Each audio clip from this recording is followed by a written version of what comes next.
guys, I'm Saumya, and in today's video I'm going to talk about a book that has been ruling over the internet and a book that a lot of you have asked me to review on my channel, and that book is The Subtle Art of Not Giving an F by Mark Manson. On my channel Saumya's Bookstation, I spread all the book love that I can. So if you are a reader or you are considering becoming a reader, you should definitely hit that subscribe button. Also, do not forget to press the bell icon so that every time I post a video, you get notified.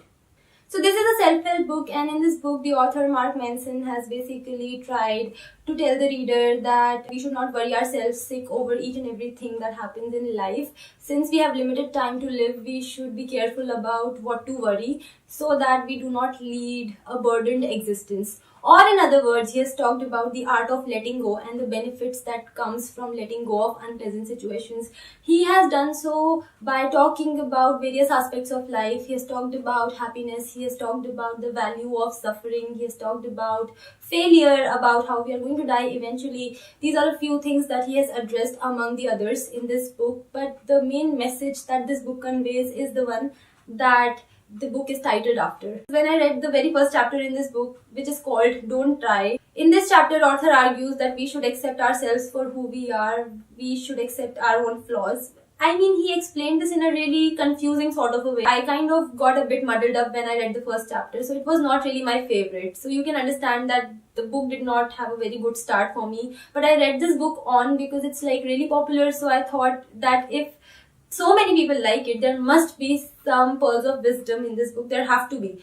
And the good news is that there are. I like the second half of this book more. I say this because I loved the two chapters that come later on in this book. Those chapters really impacted me emotionally. I was able to connect to those chapters emotionally on a personal level. And these two chapters are chapter 7, which is called Failure is the Way Forward, and chapter 9, which is the last chapter, which is called And Then We Die. This book does have some great pieces of advices from time to time, but he has also talked in circles from time to time. Like, you sometimes don't understand what he's trying to get at exactly, and you have to read that portion more than once and still you are not sure if you are understanding what he's trying to say. And then there are some points where I just did not have any opinion, maybe because I've not faced those situations in my life. Now I know this book is extremely popular and I can understand to an extent why that might be so. The vibe of this book is very friendly, very informal. It's like you're chatting with a friend. It doesn't sound preachy at all. So that might have worked for a lot of people, and that worked for me also to some extent. So there was one thing that I was not able to understand properly in this book,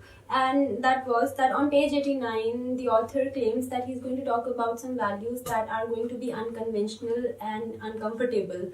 And even though I liked the second half of the book, which is after page 89, I'm just going to say that the values he talked about were not that unconventional when I read them, to be honest. Even though I liked two chapters from the later part of the book, I'm just still going to say I liked them because of the way they were written, not because they offered me something new. As a reader, I do not mind reading about similar things in a self-help book, because I have said it in one of my earlier reviews of a self-help book too, that I firmly believe that there are only so many things that you can do to lead a good life. And what makes one self-help book better than the other is that if the way it has been executed speaks to you or not. So this is a well-written self-help book, but it does not really offer you anything out of the ordinary. This book is kind of profane. I mean, not completely. Like in the first few chapters, the F word has been used quite a lot, and in later chapters also it has been used sometimes.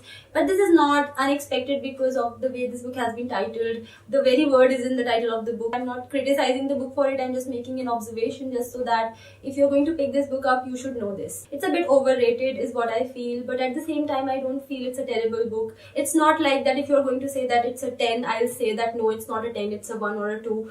I'll say that it's a 7 perhaps, not more than that, I feel. So let me know in the comment section if you plan to pick this book up, or if you have read this book, what are your thoughts about this book. Just let me know in the comment section. Even if you disagree with me, I would love to hear from you.